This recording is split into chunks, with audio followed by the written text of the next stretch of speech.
আজকে আমরা দেখছি যে আমাদের পার্শ্ববর্তী দেশ ভারত তারা পারমাণবিক অস্ত্রের প্রভাবে প্রভাবিত হয়ে তারা নাকি বিভিন্ন বড় বড় মিসাইল তৈরি করছে, তারা বিভিন্ন মিসাইল পরীক্ষা করছে এবং তাদের কাছে ভারী ভারী যুদ্ধ বিমান রয়েছে, তাদের কাছে অনেক অর্থ রয়েছে, তারা বিশ্বে এখন একটা প্রভাব বিস্তার করেছে, তাদের বড় বড় মিত্র রয়েছে।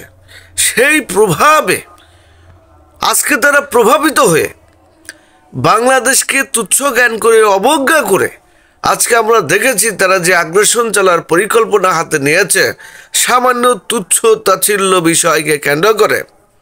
তো আমরা মনে করি এর জবাব একদিন বাংলাদেশ দিবে এবং এর ফল কিন্তু আমার এই ভারতকে ভোগ করতে হবে।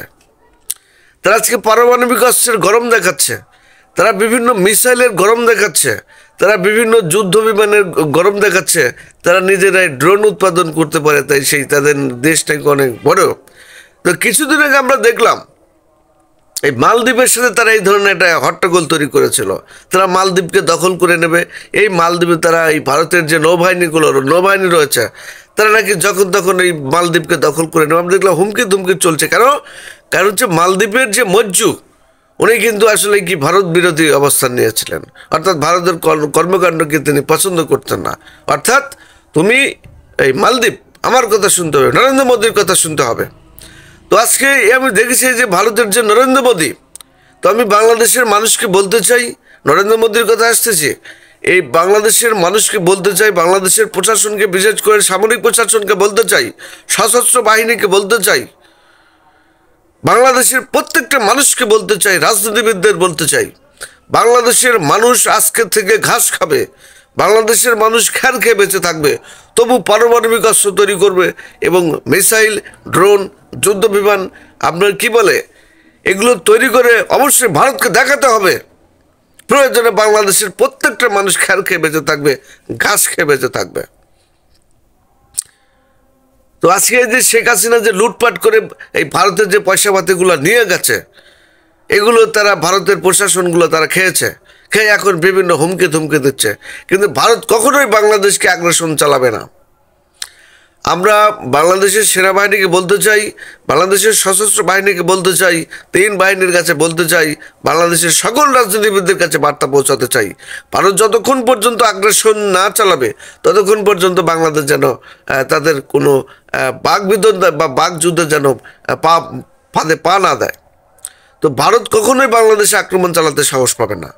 তারপর আমরা বলছি বাংলাদেশকে অবশ্যই সামরিক শিল্পে উন্নয়ন ঘটাতে হবে। তো আসলে এই যে আমরা যেটা যেতে চাই সেটা হচ্ছে আজকে বাংলাদেশের এই যে অর্থ পাচার করে শেখ হাসিনা যে টাকা পয়সাগুলো নিয়ে গেছে, সেই টাকাগুলো এখন এই মোদী সরকার, মোদী প্রশাসন, এই বিভিন্ন আমরা দেখেছি মমতা ব্যানার্জিকেও কিন্তু শেখ হাসিনা টাকা দিয়ে কিনে ফেলেছে। আজকে মমতা বন্দ্যোপাধ্যায় উনিও বাংলাদেশকে বিপক্ষে কথা বলছেন এবং তিনি বাংলাদেশের কেন্দ্রের সমর্থন পেলে তিনি নাকি বাংলাদেশে শান্তিরক্ষী বাহিনী পাঠাবেন। তো শেখ হাসিনার টাকাগুলো ফুরে গেলে আপনারা দেখবেন যে শেখ হাসিনাকে বাংলাদেশে পাঠিয়ে দিয়ে গেছে। কারণ যতক্ষণ শেখ হাসিনা ভারতে থাকবে ততক্ষণ পর্যন্ত এই গ্যাঞ্জাম থাকবে এবং শেখ হাসিনার যতক্ষণ পয়সা আছে ততক্ষণ পর্যন্ত এই ভারতে বাংলাদেশকে এই ধরনের উস্কানিমূলক কথা দিয়ে তার পয়সা পাতিগুলো শেষ করে ফেলবে। তো বিরাট ক্ষতি করে ফেলেছে শেখ হাসিনা, বাংলাদেশের সমস্ত টাকা লুটপাট করে নিয়ে গেছে। সেই লুটপাটকৃত পয়সা দিয়ে তিনি এখন বাংলাদেশকে বিশৃঙ্খল পরিবেশ তৈরি করে এই বর্তমান সরকারকে ব্যর্থ করার চেষ্টা করছে, আর এখানে প্রচুর পরিমাণে টাকা লবিং করছে ভারতে। তো যাই হোক, আমরা যেটা বলতে চাই, এই নরেন্দ্র মোদী তিনি একজন হিন্দুত্ববাদী। তো বাংলাদেশের পৃথিবীর কোথাও নেই, পৃথিবীর কোনো ধর্মগ্রন্থে নেই যে কোনো একটা নির্দিষ্ট ভূখণ্ডে বা কোনো একটি দেশে শুধু এক জাতের মানুষ বসবাস করবে। একটা রাষ্ট্রে বিভিন্ন জাতির বসবাস থাকতে পারে, কম বেশি থাকতে পারে। ভারতে হিন্দু মুসলমান অনেক বছর ধরে এই অঞ্চলে বসবাস করছে। এই অঞ্চলে ভারত মুসলমানদের মধ্যে একটা ঐতিহাসিক একটা বিষয় রয়েছে। তো নরেন্দ্র মোদীর কথায় এই ভারতের কোনো হিন্দু ভাইরা উত্তেজিত হবেন না। আমরা বাংলাদেশের যারা হিন্দু মুসলমান রয়েছেন সবাই আমরা মিলেমিশে থাকব।